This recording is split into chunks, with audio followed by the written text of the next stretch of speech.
ఓం నమో భగవతే వాసుదేవాయ శ్రీ విష్ణు రూపాయ నమ శివాయ ఓం శ్రీమాత్రే నమ. ఓం శ్రీమాత్రే నమ. మనం ఈరోజు భీష్ముడి యొక్క కథ గురించి తెలుసుకుంటున్నాము. గత వారం కొంత తెలుసుకున్నాము. భీష్ముడు ప్రతిజ్ఞ చేసినంత వరకు తెలుసుకున్నాం మనము గత వారము. ఇప్పుడు భీష్ముడు ఆ తర్వాత జరిగినటువంటి పరిణామాలు ఏంటి, నెక్స్ట్ ఏమేమి జరిగినాయి అనేది తెలుసుకుందాం. భీష్ముడు వాళ్ళ తండ్రికి శంతన మహారాజుకి సత్యవతినిచ్చి వివాహం చేయడం కోసం ఆయన ప్రతిజ్ఞ చేయడం అనేది మనం చెప్పుకున్నాం. ఆ తర్వాత ఆయన ప్రతిజ్ఞ చేశారు, సత్యవతితో వివాహం అయింది శంతన మహారాజుకి. అయితే శంతన మహారాజు, ఇంత బే ప్రతిజ్ఞ చేసి వచ్చావు, నువ్వు నా కోసము ఈ విధంగా నువ్వు త్యాగం చేశావు, దాన్ని నేను సంతృప్తి పడినాను, కాబట్టి నీకు నేను 2 వరాలు ఇస్తున్నాను అని చెప్పి చెప్తాడు ఆయన. 2 వరాలు ఏంటంటే, ఒకటేమో నీ చేతిలో ఎంతవరకు అయితే ధనుస్సు ఉంటుందో, కోదండము నీ చేతిలో ఎంతసేపు అయితే ఉంటుందో అప్పుడు వరకు, నీ చేతిలో అది ఉన్నంత వరకు నిన్నెవరూ ఓడించలేరు, నువ్వే ఎప్పుడు విజయం సాధిస్తావు అని చెప్తాడు. ఆ ముందుగానే ఆయన పరశురాముడి దగ్గర విద్యలు నేర్చుకున్నాడు కాబట్టి ఆయన ముందుగానే ధైర్య సాహసాలు మెండుగా ఉంటాయి. దాంతోపాటు తండ్రి గారు ఈ వరం ఇచ్చారు, నేను యుద్ధరంగంలో నువ్వు పడేస్తే తప్ప నువ్వు ఓడిపోలేవు అని. అలాగే రెండోది ఏంటంటే, నీకు స్వచ్ఛందంగా మరణం ఇస్తున్నాను, నువ్వు మరణం ఎప్పుడు కోరుకుంటే అప్పుడే వస్తుంది, నువ్వు కోరుకోకపోతే నీకు మరణమే ఉండదు అన్నట్టుగా చెప్తాడు ఆయన. అందుకని మరణం ఎప్పుడు కోరుకుంటావు అప్పుడు వస్తుంది అని చెప్తాడు. మరణం అనేది అందరం కోరుకుంటాం, ఎందుకంటే ఒక వయసు దాటిపోయినాక మన శరీరం అంతా ముడతలు పడిపోయి మనకు జ్ఞాపక శక్తి సరిగా ఉండక మనం ఇబ్బంది పడుతూ ఇంకొకరి మీద ఆధారపడే సమయానికి మనం ఖచ్చితంగా అందరం కోరుకుంటాం, వస్తే వెళ్ళిపోతే బాగుంటుంది అని. కాబట్టి ఆయనకు కూడా ఆయన స్వచ్ఛందంగా మరణం అనేది ఇవ్వడం జరిగింది. అలా 2 వరాలు ఇచ్చాడు శంతన మహారాజు. తర్వాత ఆయన సత్యవతి తోటి ఉంటున్నారు. కొంతకాలం అయ్యేసరికి ఆయనకి సత్యవతి తోటి 2 కుమారులు కలిగారు. 2 కుమారులు కలిగిన తర్వాత వారిలో పెద్ద అతని పేరు చిత్రాంగదుడు, రెండో అతని పేరు విచిత్ర వీర్యుడు. చిత్రాంగదుడు కొంత కాలం వచ్చినాక, అంటే యుక్త వయసు వచ్చిన తర్వాత ఆయన ఒక రోజు అడవిలోకి వెళ్తాడు, వేట కోసమని అడవిలోకి వెళ్ళాడు చిత్రాంగదుడు.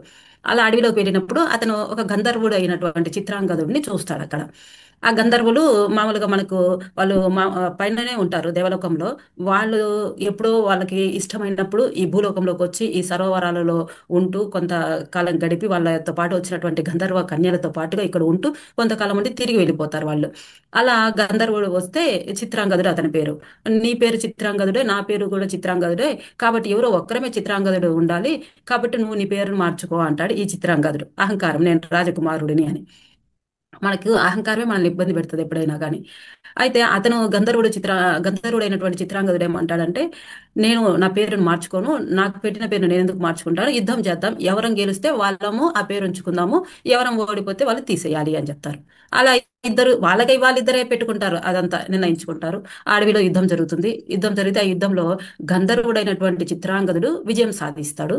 ఈ చిత్రాంగదుడు శంతన మహారాజు యొక్క కుమారుడు చిత్రాంగదుడు యుద్ధ రంగంలోనే మరణిస్తాడు. వాళ్ళిద్దరి మధ్య జరిగిన యుద్ధంలోనే ఇతను మరణిస్తాడు. ఆ విధంగా చిత్రాంగదుడు మరణించాడు, అంటే ఒక కుమారుడు చనిపోయాడు. ఇంకా రెండో కుమారుడు విచిత్ర వీరుడు ఉన్నాడు. ఇప్పుడు ఇతను మరణించక ముందే, అంటే చిత్రాంగదుడు మరణించక ముందే శంతన మహారాజు ఆ, ఈ కుమారులు కలిగిన తర్వాత కొంతకాలము ఆయన తపస్సు చేసుకొని ఆయన వృద్ధాప్యం మీద పడడంతో అతను సహజ సిద్ధంగానే అతను మరణించడం జరిగింది, శంతన మహారాజు. మహారాజు చనిపోయిన తర్వాత సత్యవతి, ఈ భీష్ముడేమో అంటే కుమారుణ్ణి అక్కడ పెట్టి, ఈ భీష్ముడు చక్కగా బయట, అంటే ఆ, మనం అప్పుడు విన్నాం కదండి, ఆ మన్మోహన్ సింగ్ పరిపాలనలో కూర్చుంటే పరిపాలన అంతా ఆమె చేసింది అన్నట్టుగా, ఇక్కడ కూడా సత్యవతి కుమారుడే రాజ్య పరిపాలనలోకి ఉంటాడు, కానీ భీష్ముడు మొత్తం చూస్తూ ఉంటాడు, ఎందుకంటే వాళ్ళు చిన్నవాళ్ళు కాబట్టి. ఇప్పుడు చిత్రాంగదుడు మరణించాడు. ఇప్పుడు విచిత్ర వీరుడు పాలకుడు అయ్యాడు. దానికి కురు సామ్రాజ్యానికి పాలకుడు విచిత్ర వీరుడు అయ్యాడు. ఈ విచిత్ర వీరుడికి అనారోగ్యం ఉంటుంది. ఇతను ఎప్పుడు చూసినా అనారోగ్యంతోనే ఉంటాడు. ఆయన యాక్టివ్గా, ఉత్సాహంగా, ధైర్యవంతుడిగా ఉన్నాడు అనమాట. అయితే కొంతకాలం జరిగిన తర్వాత ఆ, కాశీ మహారాజు స్వయంవరాన్ని ప్రకటించాడు. ఆయన యొక్క 3 కుమార్తెలు ఉన్నారు. 3 కుమార్తెలకి స్వయంవరం ప్రకటించాడు. అయితే ఈ స్వయంవరం ప్రకటిస్తే అంబ, అంబిక, అంబాలిక ముగ్గురు ఉన్నారు వాళ్ళు. ముగ్గురు ఉన్నప్పుడు అంబ అనే ఆమె సాలో మహారాజుని ప్రేమించి ఉంటుంది. మరి ఈ స్వయంవరంలో అతను వస్తాడు కదా, స్వయంవరంలో అతనికి మాల వేసి వివాహం చేసుకుంటే సరిపోతుంది అనుకుంటుంది అంబ. అంబిక, అంబాలిక వాళ్ళకి స్వయంవరంలోనే ఎవరు అయితే ఆయన చెప్పిన వాటికి చూస్తారో వాళ్ళకి ఇచ్చి వివాహం చేయాలి అని చెప్పి అనుకుంటాడు కాశీ మహారాజు. అయితే భీష్ముడు అందరికి వర్తమానం పంపించాడు, మా కుమార్తెలకి స్వయంవరం ప్రకటిస్తున్నాము, రండి పాల్గొనండి, మీరు ఎవరైనా కానీ వివాహం చేసుకోవచ్చు అని. అలాగే ఈ కురు సామ్రాజ్యానికి కూడా వచ్చింది ఆ యొక్క ఆ లేఖ. వాళ్ళకు కూడా పంపించారు. మనమైతే ఇప్పుడైతే సర్క్యులర్ అంటాము, అప్పుడైతే ప్రకటన అనమాట. వాళ్ళు పంపించినటువంటి ప్రకటనని పంపించారు. ఇప్పుడు భీష్ముడు ఏమంటాడంటే విచిత్ర వీరుడికి చెప్తాడు, వెళ్ళి నువ్వు వాళ్ళని చూసుకొని అక్కడ ఏవైతే వాళ్ళు పెడతారో అంటే యుద్ధ విద్యలు పెడతారా, లేకపోతే ఇంకేమైనా పోటీలు పెడతారా, అలా పెడితే వాటిల్లో విజయం సాధించుకొని వాళ్ళని తీసుకొని వివాహం చేసుకోవడానికి తీసుకొని రమ్మని చెప్పి విచిత్ర వీరుడిని అడుగుతాడు భీష్ముడు. విచిత్ర వీరుడు నేను పోలేను అంటాడు. పోలేను అన్నప్పుడు భీష్ముడికి అంటే ఆయనకి ఇవన్నీ నెక్స్ట్ జరగాల్సినవన్నీ ఉన్నాయి కాబట్టి ముందుగానే ఆయన ఆ, కారణ జన్ముడిగా పుట్టాడు. ఆయన ఇవన్నీ అనుభవించి ఇవన్నీ తీర్చుకున్నాకే ఆయన వెళ్లాల్సి ఉంటుంది. మరి అందులో భాగంగానే మరి విచిత్ర వీరుడికి వివాహం చేయడానికి ఈయన పోవడం అనేది అసలు ఆడ సందేశాస్పదం. ఎందుకంటే ఈయన వివాహం చేసుకున్నట్టయితే వెళ్ళింటే బాగుండేది. ఈయన వెళ్ళాడు. వెళ్ళగానే అక్కడ ఆ, అంటే మొత్తం స్వయంవరంలో అందరూ వచ్చి ఉంటారు కదా, మహారాజులందరూ, మహారాజులు యువరాజులు అందరూ వచ్చింటారు. అప్పుడు ఈయన వెళ్తే అందరూ ఆశ్చర్యంగా చూడడం ఏమంటే ఈయన భీష్ముడు ప్రతిజ్ఞ చేశాడు కదా, నేను ఆ, వివాహం చేసుకోను, బ్రహ్మచారిగానే ఉంటానని ప్రతిజ్ఞ చేశాడు కదా, ఈయన ఎందుకు వచ్చాడు, కారణం ఏంటి, ఆ రోజు ప్రతిజ్ఞ చేసి ఇప్పుడేమో ఇలా వస్తాడేంటి అని అందరూ గుసగుసలాడుతూ ఉన్నారు. కానీ ఈయన తమ్ముడి కోసమని ఆయన ఏం చెప్పడు ఎవరికి. అలా ఉంటాడు. ఆ యొక్క స్వయంవరం ప్రకటించినప్పుడు స్వయంవరంలో సాల్వుడిని ఓడించి భీష్ముడు అనేక రాజులను ఓడించి ఉంటాడు. అలాగే సాల్వుడిని కూడా ఓడించి అంబికని అంబాలికని ముగ్గురిని తీసుకొని రథంలో వేసుకొని, అంటే విజయం సాధించాడు కాబట్టి రథంలో వేసుకొని వచ్చాడు. మరి విజయం ఎలా సాధించాడు అంటే మరి ఈయనకి ముందుగానే పరశురాముడి దగ్గర అస్త్ర విద్యలన్నీ నేర్చుకున్నాడు. పరశురాముడు మనకి దశావతారాల్లో ఒక అవతారం. అంతటి గొప్ప వ్యక్తి దగ్గర, ఆ మహావిష్ణువు రూపమైనటువంటి పరశురాముడి దగ్గర ఆయన విద్యలు నేర్చుకున్నాడు. ఇంకా ఆయనని ఓడించడానికి ఎవరికైనా చేత అవుతుందా? అదిగాక గంగాదేవి యొక్క కుమారుడు. అదే దాంతో పాటు శంతన మహారాజు ఈయనకి వరం ఇచ్చాడు, నీ చేతిలో ధనస్సు ఉన్నంత వరకు నేను ఎవరు ఓడించలేరు అని. ఈసారి ఇవన్నీ ఉండి ఆయన యొక్క బల పరాక్రమాలతో అక్కడ విజయం సాధించుకొని ఈ ముగ్గురిని రథంలో వేసుకొని వచ్చేసాడు. రాజ్యానికి వచ్చేసాడు. వచ్చేసిన తర్వాత అప్పుడు ఆమె కొంతమంది దానిలో ఆయన వస్తూ ఉంటే మార్గ మధ్యంలో అని చెప్తున్నారు. ఆ, ఈ కొంతమంది ఏమో రాజ్యానికి వచ్చిన తర్వాత ఆమె చెప్పింది అని చెప్తున్నారు అంబ. అప్పుడు అంబ చెప్తుంది, నేను సాల్వ మహారాజుని ప్రేమించాను, నేను అతన్ని చేసుకోవాలనుకున్నాను, నువ్వు నన్ను ఇలా తీసుకొచ్చేసావు, ఒక మాట నన్ను అడగాలి కదా, మమ్మల్ని మహిళలము మాకు కూడా ఒక మనసు ఉంటుంది, మమ్మల్ని అడగకుండా నువ్వు ఇలా తీసుకొచ్చావు కాబట్టి మాకు బాధగా ఉంది అని చెప్పి అంటది ఆమె. అంటే నువ్వు మరి అప్పుడే చెప్పొచ్చు కదా, నేను ఇక్కడ వరకు తీసుకురాకముందే, సరే నేను నిన్ను మ్, సంతోషంగా సాగనంపుతాను నేను అతని దగ్గరికి అని ఆయన ఆమెని చక్కగా సాల్వ మహారాజు దగ్గరికి పంపించాడు. ఆమె మాట అనింది కాబట్టి. ఈ మిగతా అంబిక అంబాలికలని వివాహం చేశాడు విచిత్ర వీరునికి ఇచ్చి. ఇప్పుడు ఆ అంబ సాలో మహారాజ్ దగ్గరికి వెళ్ళింది. సాలో మహారాజ్ దగ్గరికి వెళ్ళి, నేను నీ ప్రేయస్ని, నన్ను ఇలా భీష్ముడు తీసుకెళ్తుంటే నేను అడిగాను, అతను పాపం ఏమనకుండా నేను నిన్ను ఇష్టపడ్డానని తెలియగానే అతను వెంటనే నన్ను నీ దగ్గరికి పంపించాడు, నేను నిన్ను నువ్వు నన్ను వివాహం చేసుకో అని చెప్పి అడుగుతుంది ఆమె. అడిగితే సాలో మహారాజ్ ఏమంటాడు, అందరి ముందు స్వయంవరంలో నేను ఓడిపోయాను, అతను గెలిచాడు, మా ఇద్దరి మధ్య జరిగిన యుద్ధంలో నేను ఓడిపోయాను కాబట్టి అతను గెలిచాడు కాబట్టి నిన్ను తీసుకెళ్లాడు, ఇంకా అతను గెలిచాడు కాబట్టి అతనికే నువ్వు సొంతం కానీ నాకు కాదు, నేను నిన్ను వివాహం చేసుకోను అంటాడు ఆయన. అంటే అందరి ముందు యుద్ధరంగం అక్కడ జరిగినటువంటి ఏ, ఆ పోటీలలో జరిగినటువంటి వాటిల్లో గెలిచిందేమో భీష్ముడు. ఇప్పుడు నేను నిన్ను చేసుకుంటే ఓడిపోయిన వాడు ఆమెను చేసుకున్నాడని అంటారు, కాబట్టి ఆ అపవాదం నాకు వద్దు, నేను నిన్ను చేసుకోను అంటాడు ఆ సాల్వ మహారాజు. ఆమె మళ్ళీ అంబ ఇప్పుడు భీష్ముడి దగ్గరికి వస్తుంది. భీష్ముడి దగ్గరికి వచ్చి, నన్ను సాల్వ మహారాజ్ చేసుకొని అంటున్నాడు, మరి మీరు చేసుకోండి నన్ను, మీరు కదా విజయం సాధించుకొని వచ్చారు, సాల్వ మహారాజ్ కూడా అదే చెప్తున్నాడు, మీరు విజయం సాధించుకొని వచ్చారు, మీరు చేసుకోండి. నేను చేసుకోను అంటాడు. అతను, నేను ప్రతిజ్ఞ చేశాను, నేను బ్రహ్మచారిని, నేను చేసుకోండి. అప్పుడు మీ తమ్ముడికైనా ఇచ్చి వివాహం చేయండి అని అడుగుతుంది ఆమె. అప్పుడు విచిత్ర వీరుని అడుగుతారు. విచిత్ర వీరుని అడిగితే ఆయన ఏమంటాడు, ఎవరినో ఇష్టపడిన ఆమెను నేను ఎందుకు చేసుకుంటాను, ఆమె నాకు వద్దు అంటాడు విచిత్ర వీరుడు. పాపం అందరూ వద్దనేయడంతో ఆమెకి బాధ వేస్తుంది. ఇప్పుడు నిజంగానే ఆమె తప్పేం లేదు, ఆమె తప్పు లేదు ఇందులో. భీష్ముడు తొందరపడి వాళ్ళను విజయం సాధించిన తర్వాత అయినా భీష్ముడు వాళ్ళ ముగ్గురిని అడగాల్సింది, అమ్మాయిని మీకు ఎవరైనా ఇష్టం ఉన్నారని. అలా కూడా అడగలేదు ఆయన. ఆయన కోసం కాదు, ఆయన తమ్ముడి కోసం ఆయన ఇదంతా చేశాడు. అక్కడ కొంత తప్పు మనకు కనపడుతుంది, ఎందుకంటే అడగకుండానే తీసుకొచ్చుకున్నాడు. మరి తప్పు కనపడుతుందని అనుకోవడానికి ఇంకొక మార్గంలో మనం ఆలోచిస్తే ఆయన విజయం సాధించుకొని వచ్చాడు, మరి ఇంకా అడగాల్సిన అవసరం లేదు మామూలుగా అయితే. సరే ఎట్లయితేనే పాపం ఈమె ఇబ్బంది పడుతుంది, ఇప్పుడు మహిళగా ఈమె ఇబ్బంది పడుతుంది, ఇప్పుడు ఎవ్వరు చేసుకోమన్నారు, ఇప్పుడు ఈమె ఏం చేయాలి. అప్పుడు ఆమె ఏం చేసింది, బ్రహ్మదేవుడి కోసం తపస్సు చేసింది. ముందు బ్రహ్మదేవుడి కోసం చేయలేదండి, ముందు పరశురాముడికి చెప్పింది ఆమె. పరశురాముడికి చెప్పి నువ్వు ఎలాగోలా ఆ, నాకు ఈ భీష్ముడితో వివాహం అయ్యేటట్టుగా చూడు. మీ శిష్యుడే నన్ను ఈ పని చేశాడు. నాకు ఇప్పుడు ఎటు కాకుండా అయిపోయింది నా పరిస్థితి. మరి నాకు వివాహం అయ్యే విధంగా చూడండి అని పరశురాముడి దగ్గరికి వెళ్తుంది. పరశురాముడి దగ్గరికి వెళ్తే పరశురాముడు సరే అమ్మా నేను మాట్లాడతాను. భీష్ముడు అసలు అలాంటి పని చెయ్యడు. మరి ఎందుకు చేశాడో నేను వెళ్ళి మాట్లాడతానని వెళ్తాడు. వెళ్ళి భీష్ముడిని అడుగుతాడు. నువ్వు ఆమెను వివాహం చేసుకో అని అడుగుతాడు. అడిగితే ఆయన ఏమంటాడంటే నేను బ్రహ్మచారిగా ప్రతిజ్ఞ చేస్తున్నాను గురువర్య, నేను ఇప్పుడు ఆమెను చేసుకోలేను. నా తప్పు క్షమించండి. ఇప్పుడు నేను ఆమెను తీసుకొచ్చింది నిజమే కాదనట్లేదు, కానీ ఆమె ఇంకొక అతన్ని ప్రేమించిందని నాకు తెలియక ఇదంతా జరిగింది. నేనైతే చేసుకోను, నేను బ్రహ్మచారిగానే ఉంటున్నాను అంటాడు ఆయన. అయితే యుద్ధం చేద్దాము, యుద్ధంలో ఎవరైనా గెలిస్తే వాళ్ళము ఆ, మాట నిగ్గుతుంది అంటాడు ఆయన. సరే పరశురాముడికి భీష్ముడికి ఘోరమైన యుద్ధం జరుగుతుంది వాళ్ళిద్దరి మధ్య. ఇద్దరి మధ్య ఘోరమైన యుద్ధం జరిగితే ఏం చేయాలో అర్థం కాలేదు. పరశురాముడే కదా నేర్పాడు యుద్ధం విద్యలని. యుద్ధ విద్యలని నేర్పింది ఆయనే. ఇంక ఏ అస్త్రాలు వేసినా దానికి ధీటుగా భీష్ముడు కూడా అదే అస్త్రాలు వేస్తూ ఉన్నాడు. ఎవరికి విజయం రావట్లేదు. అప్పుడు ఇంకా పరశురాముడికి కోపం వచ్చి ఆయన ముఖ్యమైనటువంటి అస్త్రాన్ని తీసి వేయడానికి చూస్తాడు. వేయడానికి చూస్తే ఇప్పుడు ఈయన ఉమ్, ఆ, భీష్ముడు కూడా మళ్ళీ అటువంటి అస్త్రం వేయాల్సి ఉంటుంది. ముందు రోజు రాత్రే అష్టవసులలో 7 వసువులు ఉన్నారు కదా, ఈయన 8వ అతను కదా ప్రభాస్ ఇతను పూర్వజన్మలో.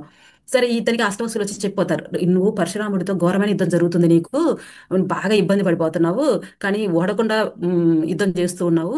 ఇంకా రేపేం చేస్తావంటే పరశురాముడికి ఎవ్వరికి తెలియని విద్య నీకే మాత్రమే తెలుసు. ఆ విద్యను నీకు పరశురాముడే నేర్పించాడు. నీకు ఆ విద్య వచ్చు. నువ్వు రేపు ఏం చేస్తావంటే ఆ బ్రహ్మాస్త్రం నీ దగ్గర ఉంది, నీకు ఆ విద్య వచ్చు కాబట్టి వేయడం వచ్చు, ఉపసంహరించడం రెండు నేర్పించాడు. బ్రహ్మాస్త్రం అయ్యి నువ్వు పరశురాముడి మీద ఆయన ఓడిపోతాడు, నువ్వు గెలుస్తావు అని చెప్పి అష్టవసువులు వచ్చి చెప్పిపోతారు. 7 వసువులు ముందు రోజు చెప్పింటారు. సరే ఈయన ఇప్పుడు యుద్ధరంగంలోకి వచ్చాడు. పరశురాముడు భీకరంగా ఉన్నాడు, ఇప్పుడు ఈయన భీకరంగా ఉన్నాడు. పరశురాముడు అస్త్రం తీయగానే ఆయన తీసిన అస్త్రాన్ని చూసి ఈ బ్రహ్మాస్త్రాన్ని ఈయన తీశాడు. బ్రహ్మాస్త్రాన్ని తీయగానే నారదుడు వచ్చేసాడు. నారదుడు వచ్చి, ఏమి భీష్మ ఎంత పని చేస్తున్నావు, నీ గురువును సంహరిస్తావా? నువ్వు ఈ అస్త్రం వేసిన వెంటనే ఆయన మరణించిన దాంతో సమానము. గురువు నేర్పించిన విద్యను నువ్వు గురువు మీద చూపించడము, అలాగా ఆయనను మరణించడానికి కారణమయ్యే యుద్ధాన్ని నువ్వు వేయడం ఏమన్నా కరెక్ట్ గానా?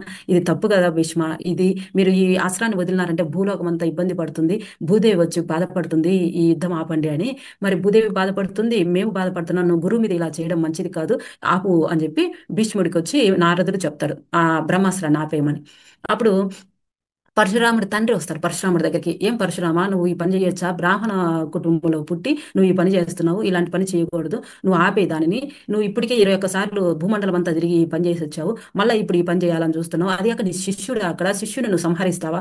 ఇది నీకు తగునా? శిష్యుని సంహరించడం, శిష్యుడికి కానీ నేర్పించాలి కానీ ఇలా చేయకూడదు కదా.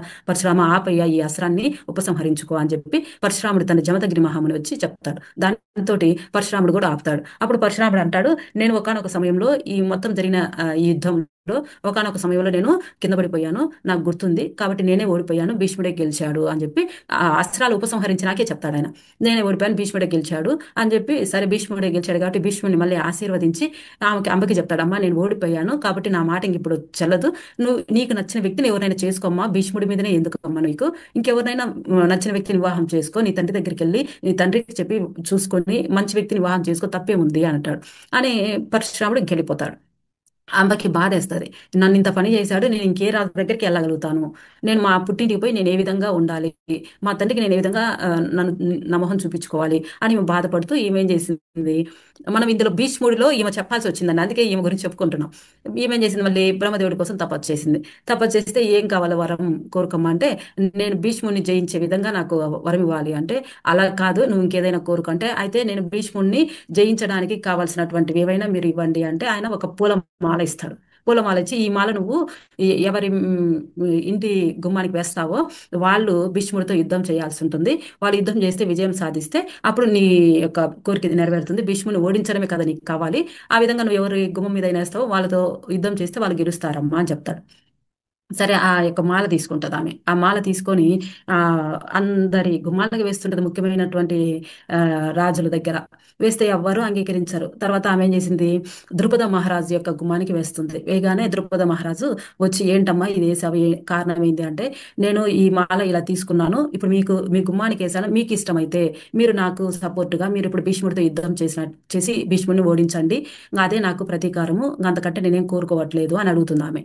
అడిగితే అప్పుడు ద్రుపద ద్రౌపదుడు ఏమంటాడంటే ఇప్పుడు కాదు, ఈ జన్మ నువ్వు పూర్తి చేసుకోమ్మా, అంబ అనే పేరుతో ఈ జన్మను పూర్తి చేసుకొని నువ్వు మళ్ళీ మరుజన్మ ఎత్తినావంటే నేను నీకు ఖచ్చితంగా సహాయం చేస్తాను అని చెప్పి చెప్తాడు. ఆ విధంగా అంబ తను శరీరాన్ని త్యాగం చేసుకుంటుంది, ప్రాణత్యాగం చేసుకుంటుంది. ఆ తర్వాత ఆమె మళ్ళీ ద్రుపద మహారాజుకి కుమారుడిగా పుట్టడం జరుగుతుంది. అక్కడ అంటే కుమార్ అంటే రెండు రకాలుగా మనం ఇప్పుడు శిఖండి అని చెప్తాం అనమాట. అలా పుట్టడం జరుగుతుంది ద్రుపద మహారాజుకి. ద్రుపద మహారాజుకి ముందుగానే మనది ద్రౌపది యొక్క కథ మనం చెప్పుకోవట్లేదు కాబట్టి మనకు రాలేదు. ద్రుపద మహారాజుకి ముందుగానే యజ్ఞ నుంచి ద్రౌపది దుష్టజమ్యుడు ఇద్దరు పుట్టింటారు ద్రుపద మహారాజుకి. ఇప్పుడు ఈ మూడో ఆమె అవుతుంది శిఖండి. ఇప్పుడు ముగ్గురుగా ఉంటారనమాట. ద్రుపద మహారాజుకి ముగ్గురు, ఆ ముగ్గురులో ఇప్పుడు శిఖండి పెరుగుతుంది. ఇప్పుడు ఆమె ద్వారా ఆ భీష్ముడిని ఓడించాలి అని ఆమె ప్రతీకారం అనమాట. అది దానితోటి ఆమె అలా ఆయన దగ్గర పెరుగుతూ ఉంది. ఈ విషయాలన్నీ భీష్ముడికి తెలుసు. భీష్ముడు తన తమ్ముడి కోసం ఇవన్నీ చేయడం, పాపం ఈ విధంగా ఆయన ఇబ్బంది పడడం అంత బాగా బాధాకరంగా ఉంది మనం వినడానికి కూడా. అయితే ఇంకా అలా కొంతకాలం జరిగింది. విచిత్ర వీరుడికి మనం చెప్పుకున్నాం కదా అనారోగ్యం ఉందని. కాబట్టి ఆయనకి పిల్లలు కలగలేదు. పిల్లలు కలగకుండానే కొంతకాలం అనారోగ్య పాలై ఆ విచిత్ర వీరుడు కూడా మరణించాడు. ఇప్పుడు మా కౌరవ సామ్రాజ్యము, కురు సామ్రాజ్యం ఖాళీ ఉంది. సామ్రాజ్యంలో పాలకుడు లేడు, మరణించాడు. సత్యవతి ఇప్పుడు రాజమాతగా ఉంది. ఆమె బాధపడి, ఎందుకంటే పిల్లలు కలగలేదు, ఇద్దరు కుమారులు మరణించారు, ఇప్పుడు ఆమెకు మనవళ్ళు కూడా లేరు, ఏం చేయాలో ఆమె అర్థం కాక భీష్ముడి దగ్గరికి వెళ్ళి, నాయన నేను ఆ రోజు ఏదో తప్పు చేశాను, నిన్ను ప్రతిజ్ఞ చేయమని చెప్పి మేము మామూలుగా నిన్ను అడిగాము, నీకు పిల్లలు లేకుండా ఉండాలా, నువ్వు పెళ్లి చేసుకోకూడదు, నీ సంతానం వస్తే మాకు ఇబ్బంది, నా పిల్లలకి ఇబ్బంది అని అన్నాను. కానీ నా పిల్లలే ఈ రోజు లేరు, ఈ రాజ్యం ఇలా అయిపోతుంది. మరి నువ్వు ఆ ప్రతిజ్ఞని ఆ, నువ్వు ఉపసంహరించుకొని నువ్వు వివాహం చేసుకున్నట్లయితే ఈ సామ్రాజ్యం కొనసాగుతుంది. ఇప్పుడు వారసులు లేరయ్యా దీనికి, ఈ సామ్రాజ్యానికి. మరి వారసులు రావాలంటే నువ్వు వివాహం చేసుకోవాలి అని అడుగుతుంది. అప్పుడు ఆమెతో పాటు వాళ్ళ నాన్న కూడా వచ్చి ఉంటాడు. దాసరాజు వాళ్ళ నాన్న పేరు సత్యవతి, వాళ్ళ నాన్నగారి పేరు. ఆయన కూడా వచ్చి, మేము అన్నమాట నిజమే, కానీ ఈ రోజు మేమే అడుగుతున్నాము, మేమే ఆ రోజు నిన్ను అడిగాము, ఇప్పుడు కూడా అడుగుతున్నాము, ఉపసంహరించుకొని వివాహం చేసుకొని ఈ రాజ్యాన్ని కాపాడు, ఈ రాజ్యానికి వారసు నువ్వు, ఈ రాజ్యము నిస్సంతుగా ఉండకూడదు అని చెప్పి అడుగుతాడు అతను కూడా. అప్పుడు భీష్ముడు చెప్తాడనమాట, ఏమనంటే ఈ మొత్తము నాకు ఆ, ఉమ్, బ్రహ్మదేవుడి పదవి ఇచ్చినా, లేదంటే మోక్ష ప్రాప్తి ఇస్తామన్నా, లేకపోతే ఇంకే రకమైనటువంటి ఇవన్నీ ఇస్తామన్నా, నేను వాటన్నిటినీ వదులుకుంటాను, కానీ నా యొక్క ధర్మనీతిని, నా సత్యనీతిని నేను వదులుకోను. నేను ఏ మాట చెప్పానో ఆ మాట మీదే ఉంటాను. దీనికోసం ఎన్ని వదులుకోమన్నా వదులుకుంటాను అంటాడు ఆయన. దాసరాజుకు చెప్తాడు ఆ మాట, వాళ్ళ అమ్మగారికి సత్యవతి వాళ్ళ ఆమెకి కూడా చెప్తాడు ఆ మాట. అప్పుడు ఆమె మరి ఏం చేయాలి, ఈ రాజ్యం ఎలా కొనసాగించాలయ్యా అని అడుగుతుంది. అమ్మ, దేవ న్యాయం అనేది ఒకటి ఉంది. ఆ దేవర న్యాయము మనము పాటించవచ్చు, తప్పు లేదు. మనకి సంతానం లేదు కాబట్టి, వారసులు లేరు కాబట్టి దేవర న్యాయంని మనం పాటించి సంతానాన్ని పొందొచ్చు. కాబట్టి నీకు ఎవరైనా మంచి వ్యక్తి, మహర్షి ఎవరైనా నీకు అనిపిస్తే, మహర్షుల ద్వారానే పొందాలి ఆ దేవర న్యాయం కూడా. ఆ మహర్షులకి ఎటువంటి కోరికలు ఉండవు. మనం అడిగినప్పుడు వాళ్ళు మనకు సంతాన భాగ్యాన్ని కలిగించమని మనం అడిగితే సంతానాన్ని ఇచ్చేసి వెళ్ళిపోతారు వాళ్ళు. కాబట్టి అమ్మ, నీకు ఎవరైనా తెలిసిన వాళ్ళు ఉంటే వాళ్ళని పిలిపించి దేవర న్యాయం ద్వారా మనము సంతానాన్ని పొందొచ్చు అని అంటాడు భీష్ముడు. అప్పుడు అప్పుడు ఆమె ఎవరిని పిలిపించాలి అని చెప్పి ఆలోచిస్తూ ఎవరిని అడగాల అనుకుంటుంటే ఆమె కుమారుడే వ్యాసుడు ఆమెకి గుర్తొస్తాడు. మనకి ఇప్పుడు వ్యాసుడు ఎలా జన్మించాడు అనేది అంటే, సత్యవతి శంతన మహారాజుని వివాహం చేసుకోక ముందు ఒకానొక రోజున ఈ సత్యవతి, తండ్రి దాసరాజు ఇద్దరు భోజనం చేస్తూ ఉంటారు. ఆ భోజనం చేస్తుంటే సత్యవతి భోజనం అయిపోయింది, దాసరాజు చేస్తూ ఉంటాడు. అదే సమయంలో పరాశర మహర్షి అక్కడికి వచ్చింటాడు, ఆ ఒడ్డుని దాటించమని, నది ఒడ్డుని దాటించమని వచ్చి ఉంటాడు. వస్తే దాసరాజు ఏమంటాడంటే, అమ్మ నేను తింటున్నాను కదా, నువ్వు పోయి దాటించిరాబమ్మా అని అడుగుతాడు. అప్పుడు ఈమె దాటించడానికి వచ్చి ఉంటుంది. వస్తే ఇప్పుడు ఆ పడవ దాటించడానికి వచ్చినప్పుడు పరాశర మహర్షి ఆమె మీద కోరిక కలిగి ఉంటుంది. ఆయనకి మనసుకి ఆమె ఇష్టం అనిపించి ఉంటుంది. ఇంత బాగుంది ఈమె అని చెప్పి. అయితే ఆమె కాడ చేపల వాసన వచ్చేది, మత్స్యగంధి అంటున్నాం ఆమె ముందుగా. అప్పుడు చేపల వాసన వస్తే ఈయన ఏం చేశాడంటే, ఆమెకి తన యొక్క తప ఫలంతో ఆమెకి ఆ మత్స్యానికి సంబంధించినటువంటి ఆ చేపల వాసన అంతా పోయేటట్టు చేసి ఆమెకి సువాసనలతో ఎప్పుడు ఉండే విధంగా ఆయన వరం ఇచ్చాడనమాట. ఆ విధంగా ఆమె శరీరం అంతా వాసన అంతా పోయి మంచి సువాసనతో కూడుకొని ఉంటుంది. ఈమె వీళ్ళ దగ్గర ఈమె ఎందుకు ఉందా అని చెప్పి ఆయన చూసి, ఆయన దివ్య దృష్టితో చూసి ఈమె క్షత్రియ రాజకుమార్తె అని చెప్పి అర్థమైపోయి ఆమెని అడుగుతాడనమాట. అడిగితే ఆమె సంతోషంగా అంగీకరిస్తుంది. నా పరిస్థితి ఏంటి, మరి నన్ను మీరు వివాహం చేసుకుంటారా, నాకు తర్వాత పరిస్థితి ఏంటి అని చెప్పి ఆమె అడిగితే, లేదు నేను నీకు ఎవరిని ఇబ్బంది పెట్టని విధంగా నీకు పవిత్రమైనటువంటి జీవితాన్నే ఇస్తాను. నువ్వు మళ్ళీ పవిత్రంగానే నీ జీవితాన్ని కొనసాగించవచ్చు. ఇందులో నువ్వు తప్పేం చేసినట్టుగా ఉండదు అని చెప్పి ఆయన మాట్లాడి వాళ్ళిద్దరు కలిసినందువలన వచ్చినటువంటి ఆ, కుమారుడే ఈ వ్యాసుడు. వ్యాసుడు పుట్టగానే అమ్మ నన్ను ఏం చేయమంటారు, నన్ను ఇక్కడికి ఈ భూమి మీదకి నన్ను రప్పించారు అని అడిగితే ఆమె అడిగితే ఇప్పుడు ఏమీ లేదయ్యా, నాకు అవసరమైన వ్యాసుడే చెప్తాడు, అమ్మ నేను ఇలా వచ్చాను, ఇప్పుడు నేను వెళ్ళిపోతున్నాను, నేను వెళ్ళిపోయి నేను అరణ్యవాసంలో నేను తపస్సు చేసుకుంటూ నేను ఆ మార్గంలో ఉంటాను, నీకు ఎప్పుడు అవసరం అయితే అప్పుడు నన్ను పిలువమ్మా నేను వస్తాను అంటాడు. అలా పరాశరుడు వ్యాసుని దీవిస్తాడు. ఈమె ఆ, ఆ, వ్యాసుడు చెప్పిన మాట విని గుర్తుపెట్టుకొని సరే అని చెప్పేసి అప్పటికి ఆమెకు వివాహం కాలేదు మరి, అందుకని ఆమె కూడా సరే అని చెప్పేసి అంగీకరిస్తుంది. అలా వ్యాసుడు అరణ్యవాసం వెళ్ళిపోయి ఉంటాడు. అలా ఆమెకి పరాశర మహర్షి ద్వారా ప్రారంభంలోనే ఆమెకు ఒక కుమారుడు ఉన్నాడు. ఇప్పుడు ఆ మాట ఆ విషయం అంతా చెప్తుంది భీష్ముడికి, నాయన నాకు ఇలా ముందుగానే పరాశర మహర్షి ద్వారా ఒక కుమారుడు ఉన్నాడు, ఆ కుమారుడు నేను పిలుచుకుంటాను, ఇంకెవరో నాకొద్దు, ఎందుకంటే నా కుమారుడు అయితేనే నాకు బాగుంటుంది అని చెప్పి అంటుంది. సరేమ్మా పిలిపించండి అంటాడు. అప్పుడు వ్యాస మహర్షి వచ్చింటాడు. వ్యాస మహర్షి వస్తే ఆయన ద్వారా ఆయనకి విషయం చెప్తుంది, నా రాజ్యం ఇలా అయిపోతుందయ్యా, నువ్వు సహాయం చేయాలి అని చెప్పి అడిగితే దానికి అంగీకరిస్తాడు వ్యాసుడు. మనము ఇందులో భాగవతం చెప్పుకుంటున్నాం కాబట్టి భాగవతంలో ఒక మహావిష్ణువు యొక్క ఒక అవతారం ఈ వ్యాసుడు. ఆయన అవతారమే అనమాట ఈ వ్యాస మహర్షి. వ్యాసుడు వచ్చి మనకేం చేయాలి, ఈ వేదాలని ఈ పురాణాలని అన్నిటినీ ఆయన మళ్ళీ సరిగా చేసి మనకు అందించాలి, అవి మళ్ళీ తర్వాత తరాల వారికి కూడా ఇవి కొనసాగుతూ ఉండాలి అనే ఉద్దేశంతో వీటన్నిటినీ పొందుపరచడం కోసము ఆయన మళ్ళీ ఈ జన్మని తీసుకొని మనందరికి ఇవి ఇవ్వడం జరిగిందనమాట. అలా వ్యాసుడు ఇప్పుడు ఆమె పిలవగానే వచ్చాడు. ముగ్గురు ఉమ్, ఇద్దరు కోడళ్ళు ఉన్నారు, అంబాలిక, అంబిక. ఫస్ట్ అంబ, రెండు అంబిక, మూడు అంబాలిక. అంబిక అంబాలిక వాళ్ళిద్దరు ఉన్నారు కదా, వాళ్ళిద్దరికి విషయం చెప్పింది, అమ్మ ఇలా మనకు సంతానం లేదు, రాజ్యం ఇలా అయిపోతుంది కాబట్టి ఈ ప్రకారము వ్యాస మహర్షిని పిలిపించాను, ఆయన కూడా నా కుమారుడేనమ్మా, మీరు ఆయన ద్వారా సంతానాన్ని పొందండి అమ్మా, సంతాన భాగ్యం మీకు కలగాలి, ఆ సంతాన భాగ్యం కలిగిందంటే మన రాజ్యం నిలబడుతుంది అంటుంది. అప్పుడు కూడా భీష్ముడు ఆ, తీసుకోవచ్చు రాజ్యంలోకి, రాజ్యాన్ని తీసుకుని రాజ్య పరిపాలన చేయొచ్చు, సింహాసనాన్ని అధిష్ఠించవచ్చు, కానీ ఇంకా నేను ఆ సత్యనిష్టతో ఉన్నాను, నేను మాట ప్రతిజ్ఞ తీసుకున్నాను అని చెప్పి భీష్ముడు అంగీకరించకుండా ఆయన మౌనంగానే ఉంటాడు, జరిగేవన్నీ చూస్తూ ఉంటాడు కానీ అంగీకరించడు. కానీ పరిపాలన రాజమాతగా సత్యవతి ఉంటుంది, ఈయన పరిపాలనా విషయాలని చూసుకుంటా ఉంటాడు అనమాట. అప్పుడు వ్యాస మహర్షి వెళ్తాడు. వెళ్ళి సరే అమ్మా మీరు చెప్పిన ప్రకారం చేస్తానని అంబిక దగ్గరికి వెళ్తాడు. అంబికకి సంతాన భాగ్యం ఇవ్వడానికి ప్రయత్నం చేస్తాడు. అంబిక ఆయన యొక్క మహర్షులు ఎలా ఉంటారో నిండా గడ్డం పెట్టుకొని వాళ్ళు ఆ యొక్క ఆ ఏమంటాము వాళ్ళు కట్టే వస్త్రాలు కూడా వేరుగా ఉంటాయి మనం ధరించే వస్త్రాల కంటే కూడా. వాళ్ళు ఒకటే వస్త్రాన్ని బాగా మొత్తం పెద్దగా కట్టుకొని ఉంటారు, పెద్ద వస్త్రం ఉంటుంది వాళ్ళ దగ్గర, ఆ వస్త్రంతోనే మొత్తం వాళ్ళు కట్టేసుకొని ఉంటారు. ఈ గడ్డం పెట్టుకొని నిండా జుట్టు విరిగిపోయి అలా ఉంటారు వాళ్ళు. సరే అంబికకి ఆయన రూపం చూడగానే ఆమెకి ఆ, ఎలాగో అనిపించేసి ఆమె కళ్ళు మూసుకుంది. సంతానం అయితే అందించాడు. తర్వాత అంబాలికకి ఇవ్వడం జరిగింది. ఆమె కొద్దిగా శరీరము కొద్దిగా కుంచుకుపోయినట్టుగా ఉండేసరికి ఆమెకి ఆ, పాండురోగంతో ఉన్నటువంటి కుమారుడు జన్మిస్తాడని, ఈమె అంబిక కళ్ళు మూసుకుంది కాబట్టి ఆ, గుడ్డివాడు కుమారుడుగా జన్మిస్తాడని వ్యాసుడు సత్యవతి దగ్గర చెప్తాడు వచ్చి, అమ్మ ఇలా జరిగింది కాబట్టి అంబికకు మాత్రం ఆ, కళ్ళు లేనివాడు పుడతాడు, వాళ్ళకి మాత్రం ఇలా రోగంతో పుడతారు అని చెప్తాడు.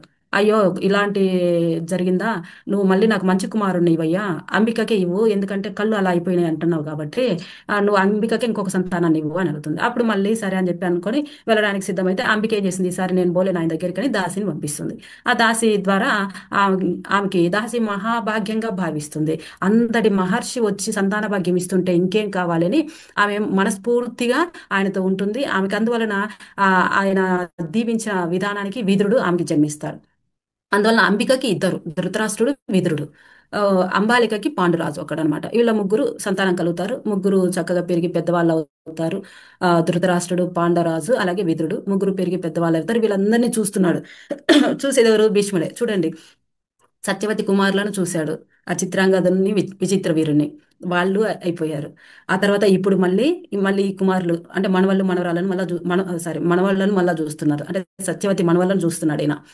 ఇప్పుడు ధృతరాష్ట్రుడు, పాండురాజు, విదురుడు వీళ్ళని పెంచి పెద్ద చేశాడు.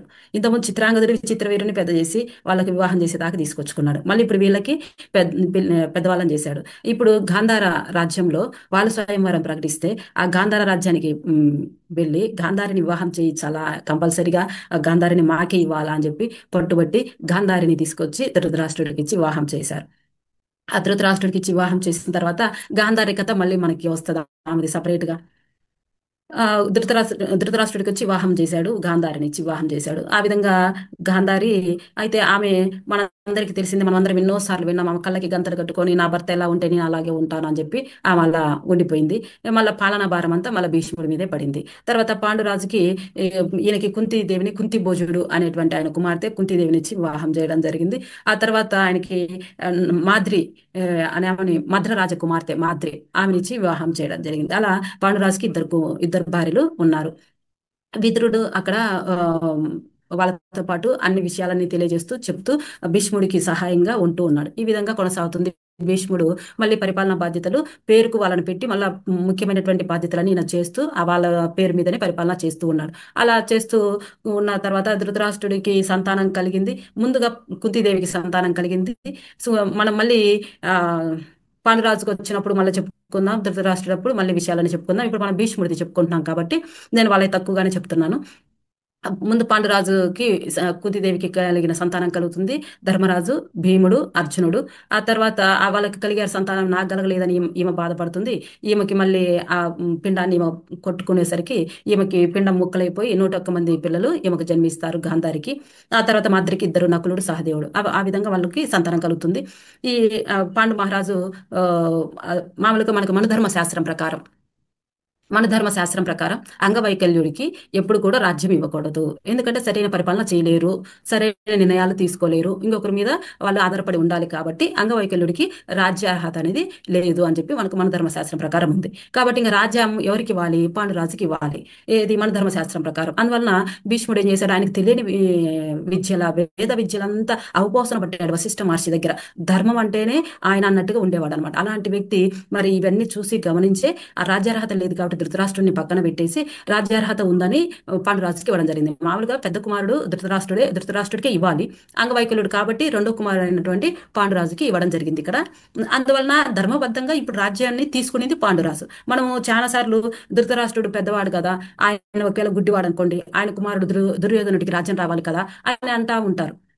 ఎందుకంటే మాకు కూడా అడుగుతారు పిల్లలు, పెద్దవాడి ఈ యొక్క కుమారుడే మళ్ళీ పెద్దవాడే రాజ్యానికి రావాల్సి వస్తుంది. ఇప్పుడు ధృతరాష్ట్రుడు రాలేదు, సరే ఆయన కుమారుడు పెద్దవాడు దుర్యోధనుడు రావచ్చు కదా అనుకుంటాం. కానీ అలా కాదు. మన ధర్మ శాస్త్రం ప్రకారము రాజ్యానికి ఎవరు వచ్చారో, రాజ్యార్హత ఎవరికైతే ఇచ్చామో ఆ తర్వాత ఆయన పెద్ద కుమారుడు మాత్రమే రాజ్యానికి రావాలి. ఇంకా ఒకసారి రాజ్యానికి వచ్చినాక వాళ్ళ పెద్ద కుమారుడు వారసులే రావాలి. కానీ తర్వాత రెండో కుమారుడు, మూడో కుమారుడు వీళ్ళందరూ రారు. పెద్ద కుమారుడికి పిల్లలు ఎవరు లేకుండా మరణిస్తే రెండో కుమారుడు తీసుకోవచ్చు రాజ్యాన్ని. అలా ఉందన్నమాట మనకి. సరే, ఆ విధంగా ఇప్పుడు పాండురాజుకి రాజ్యం వచ్చింది.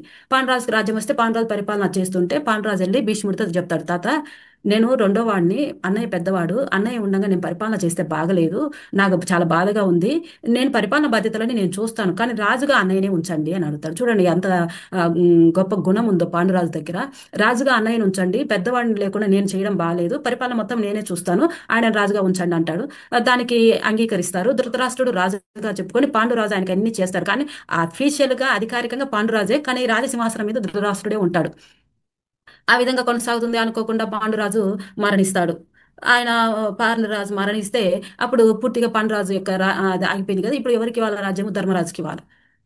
ఎందుకని? పాండురాజు మరణించారు కాబట్టి. కానీ ధృతరాష్ట్రుడు తన కుమారుడు యొక్క దుర్యోధనుడి మాటలు విని, మనము ధర్మరాజుకి ఇవ్వాల్సిన అవసరం లేదు, నువ్వు అంగవైకల్యుడు అయినా కూడా నేను పెద్దవాడిని, నాకు రావాల రాజ్యము, నువ్వు ధర్మరాజుకి ఎట్లా ఇస్తావు? నువ్వు ధర్మరాజుకి ఇచ్చినావంటే ఒప్పుకోను, ఇప్పుడు ధర్మరాజు వచ్చి సింహాసనం మీద కూర్చుంటే నేను ఒప్పుకోను అంటాడు. మరి ఇవన్నీ జరిగేటప్పుడు భీష్ముడు ఉన్నాడు. భీష్ముడు అంగీకరించలేదు. భీష్ముడు చాలా విషయాలలో ఒప్పుకోడు, కానీ వాళ్ళ దగ్గర ఉన్నాడు కాబట్టి ఇంకా వాళ్ళు ఏం చెప్తే అది జరగాల్సిందే ఉంది కాబట్టి ఈయన వృద్ధుడైనాడు, ఈయన మాట మనం ఇది వినేదేంటి అని దుర్యోధనుడు చాలాసార్లు భీష్ముడి మాటని వ్యతిరేకిస్తూనే వస్తున్నాడు. అదే సమయంలో పుత్ర ప్రేమతో ఈ ధృతరాష్ట్రుడు, ఆ గాంధారి ఇద్దరు కూడా భీష్ముడిని మాటని వాళ్ళు కూడా తీసుకోలేదు, ప్రాధాన్యంగా తీసుకోలేదు అనమాట. ఆ విధంగా ధర్మరాజుకి రాజ్యం రావాల్సినటువంటి విషయాన్ని వాళ్ళు ధర్మరాజుకి రాజ్యాన్ని ఇవ్వకుండా ఇప్పుడు దుర్యోధనుడు తండ్రి ధృతరాష్ట్రుడి పేరు మీద దుర్యోధనుడే చూస్తా ఉన్నాడు ఇప్పుడు. అందువలన అక్కడ ఇబ్బంది ఏర్పడింది వీళ్ళకి. పాండవులకి ఎక్కడ స్టార్ట్ అయిపోయిందంటే పాండురాజు మరణించినప్పటి నుంచే స్టార్ట్ అయింది వీళ్ళకి రాజ్య పరిపాలన విషయంలో. ఆ విధంగా వాళ్ళు ఇబ్బంది పడుతున్నారు. ఆ తర్వాత భీష్ముడు ఆ, పరిపాలన చేస్తూ వీళ్ళని చక్కగా చూసుకుంటూ పెద్ద చేసుకుంటూ ఉన్నాడు. ఆ విధంగా ఆ, ధృతరాష్ట్రుడి పిల్లల్ని పెంచి పెద్ద చేశాడు, పాండురాజు పిల్లల్ని పెంచి పెద్ద చేశాడు. అనేక సార్లు పాండవులను ఇబ్బంది పెడుతూనే ఉన్నాడు దుర్యోధనుడు. చిన్న పిల్లలప్పటి నుంచి కూడా అనేక సార్లు ఇబ్బంది పెట్టాడు. భీముడిని కానీ అర్జునుడిని కానీ ఇబ్బంది పెడుతూనే వచ్చాడు. అయితే వాళ్ళు అన్ని సార్లు పాపం భీష్ముడి దగ్గరే పోయి చెప్పుకొని చెప్పుకుంటారు. ఆయన దగ్గరికి పిలుచుకొని కూర్చోబెట్టుకోగానే వాళ్ళు నాన్న అనుకొని, నాన్న నాన్న ఇలా చేశాడు, నాన్న దుర్యోధనుడు ఇలా చేశాడు, దుశ్శాసనుడు మమ్మల్ని ఇబ్బంది పెట్టాడు, మమ్మల్ని ఇలా చేశాడు అని అన్నప్పుడు, అరే నేను మీ తాతనరా, నా దగ్గరికి వచ్చి మీరు చెప్పుకోండి, మీకు ఏ బాధ ఉన్నా నాకు వచ్చి చెప్పండి అని చెప్పి చెప్తుంటాడు. అలా భీష్ముడు వాళ్ళకి ఏ బాధ వచ్చినా పాపం తీర్చేవాడు. అంతటి ప్రేమ వీళ్ళంటే. అలాంటి వ్యక్తి ఇప్పుడు ఏం చెప్పలేకపోతున్నాడు. ఎందుకంటే దుర్యోధనుడు ఏమి అవకాశం ఇవ్వట్లేదు. దుర్యోధనుడు పిల్లాడు, వాడు చెప్పేది ఏంది, నేను చెప్పిన మాటే కదా వినాలా, ధృతరాష్ట్రుడు అలాగే గాంధారి అని అనుకోవడానికి వాళ్ళేమో పుత్ర ప్రేమతో ఉండిపోయినారు. కాబట్టి భీష్ముడి మాట చెల్లట్లేదు అక్కడ.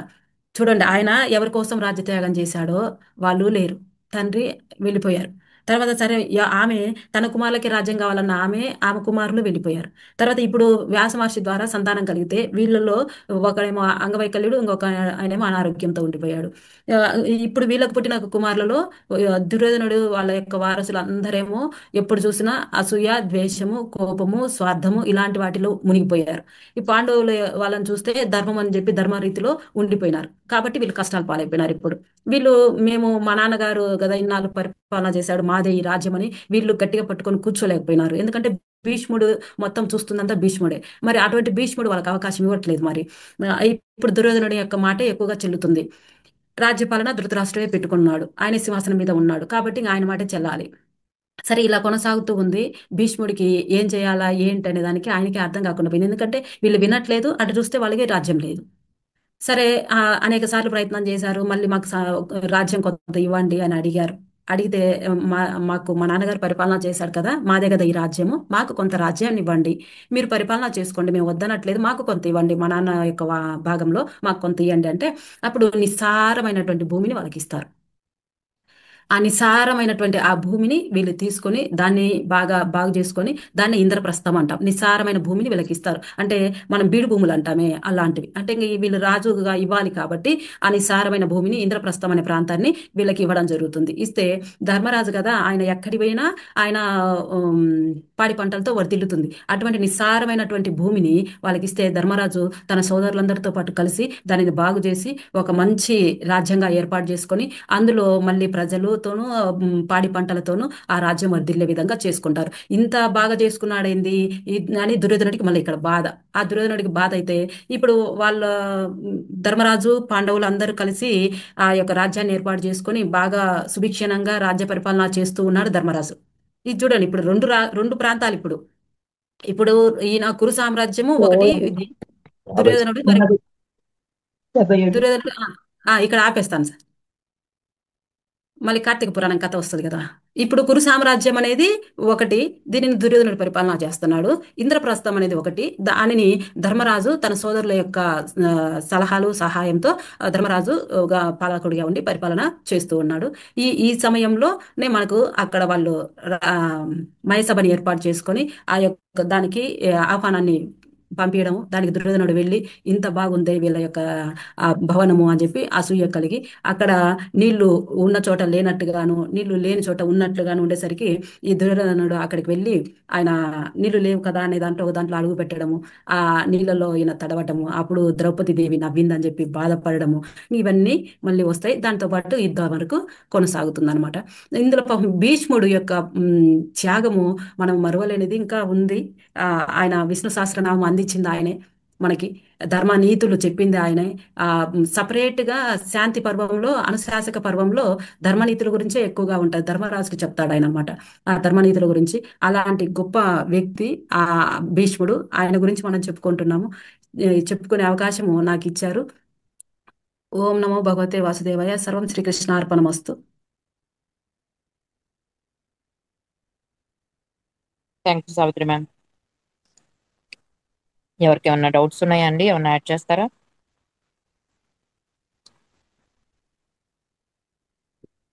సరే, ఏమన్నా యాడ్ చేస్తారా? అది భీష్ముడితో మొత్తంలో లాస్ట్ లోదే ఇంపార్టెంట్. ఆయన యుద్ధం, కురుక్షేత్ర యుద్ధం దగ్గర నుంచి ఆయన మొత్తం ప్రాముఖ్యత అంతా మీరు ఆపమని చెప్పలేదు. మా పోతన మధ్య ఏదో మాట్లాడుతూ ఉంది, మీరు అది అనుకున్నారు. అంటే ఆరం బాగా అవుతుంది కదా, మళ్ళీ అది మీరు నెక్స్ట్ నేను ఇంకో క్లాస్ లో ఆ ధర్మరాజుకి చెప్పటము, తర్వాత సెకండ్ తర్వాత విశ్వాస, ఈ మూడింటి గురించి మీరు నెక్స్ట్ క్లాస్ లో చెప్పారు. కానీ ఎందుకంటే భీష్ముడి చరిత్ర మొత్తం మీద ప్రతిజ్ఞ తర్వాత మళ్ళీ ఆయన ఉన్న రోజులు ఇక్కడే. అవును, మి- మి- మిగిలిన యుద్ధరంగంలోనే. మిగిలిందంతా ఏదో గడిచిపోతా ఉంటది కానీ ఆయన ఉమ్, నిస్సహాయంగానే ఉంటాడు మిగిలిన మన జీవితం ఉమ్, అంతా. చివరికి వచ్చేటప్పటికి ఆ లాస్ట్ లోది ఆ మూడే ఆయనకి మిగిలేది, ఆ భీష్మ ఏకాదశి దాకా. ఉమ్, అందుకని అది అది చెప్తుంది అని నెక్స్ట్ దాంట్లో చెప్పండి. ఉమ్. మేము ఎక్కువ మనం భారతంలోకి వెళ్ళిపోయాం, అంత దూరం వెళ్ళక్కర్లేదు మనం. ఆ, అంటే అంత దూరం ఆయన ఆయన వెళ్ళక్కర్లేదు. గురించి మొత్తం చెప్పుకుంటే ఇప్పుడు మళ్ళీ ఏ, ఉమ్. ఈయన. అక్కడ అంబిక దగ్గర నుంచి బయటకు వచ్చిన దగ్గర నుంచి మళ్ళీ ఆమె ఈ ఈ ఈ విధంగా అవతారం ఎత్తిన దగ్గర నుంచి మనం అంత ఉమ్, సెకండ్ అవతారం వచ్చి అక్కడ కట్ చేసేసుకుంటే సరిపోయేది. ఉమ్, మళ్ళీ విచిత్ర వీరుడు, వీడి సంతానం, వ్యాసుడు ఇవన్నీ మనకు అవసరం లేదు ఇక్కడ. ఉమ్. ఇక్కడ అవసరం లేదు. భారతంలోనే మేజర్ పార్ట్ అది, అక్కడ ఉమ్, రావాలి. మనకి ఇక్కడ అవసరం లేదు. అక్కడి నుంచి ఉమ్. కట్ చేసుకుని వస్తే ఇవాళ మీకు సరిపోయేది. అదే నెక్స్ట్ అది దీంట్లో ఆ మూడు చెప్పండి అవి సరిపోయింది. చెప్పేస్తే ఇంకా మనకు పాండవులు వస్తారు. అంటే పాండవులది కూడా అయిపోయినట్టే, ఇంకా కృష్ణుడు ఇంకా రావాలి. ఇంకా మన కృష్ణుడు వస్తాడు. అక్కడ కృష్ణుడు వచ్చి ఉమ్, వాళ్ళ ముగ్గురు అక్కడ కూడా పెద్దగా కృష్ణుడు భీష్ముడి చరిత్రలో కృష్ణుడు కూడా పెద్ద రోల్ ఏం లేదు. అవును. చివర్లోనే ఆ విష్ణు సహస్రనామం ఆయన అంతే, ఎదురుగా దాని ఉన్నాడని. వరకే. అంతే, ఆ స్వచ్ఛంద మరణం ఉంది కాబట్టి ఆ అంతవరకు మనకి ఆయనకి అంతవరకు తీసుకుంటే సరిపోద్ది మనం. ఉమ్. అది. ఇంకా ఎందుకంటే ఎట్లయితే మొత్తం అక్కడి నుంచి మొదలు పెడితే భారతం తర్వాత ఇక వరుస లింకులన్నీ ఎక్కడెక్కడికో వెళ్ళిపోతుంది. మనకు అక్కర్లేదు. మనకి అంటే భీష్ముడి చరిత్రలో మనకి ఇంతవరకు అవసరం, ఇంతవరకు తీసుకునే చాలు.